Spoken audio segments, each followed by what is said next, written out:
Le PS, à ce moment-là, il fait un très très mauvais calcul. Ça interroge sur le choix stratégique et sur sa capacité à comprendre sa base sociale, à comprendre la société.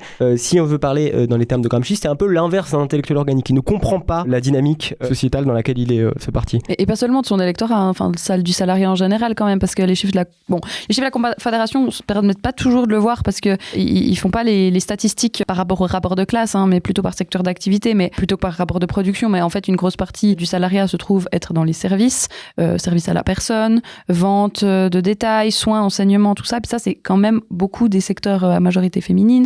Beaucoup se retrouvent aussi avec une partition standard des rapports de production. C'est quand même souvent les salaires les plus bas, donc c'est pas seulement leur base sociale, mais c'est l'ensemble en fait de ceux qui cherchent à défendre. Tu sens qu'ils sont pas très finaux parce que t'as pas besoin de statistiques extrêmement précises pour juste savoir que le PS a un électorat légèrement à majorité féminine.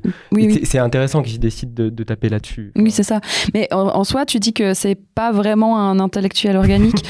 Alors oui, c'est vrai, c'est pas un intellectuel organique de son électorat. Par contre, c'est plus discutable de dire que c'est pas un intellectuel organique de l'État bourgeois. Enfin, on va y revenir, mais en fait, ce problème, il vient du fait de son intégration, en fait, parce que forcément, ceux qu'il est censé défendre ont pas les mêmes intérêts que l'État bourgeois et que les partis de droite, alors que par son intégration, par son processus d'intégration, il s'oblige à adopter une ligne qui correspond plus à la politique libérale des partis de droite, des partis bourgeois, et puis en général aux institutions de l'État qui est un État bourgeois.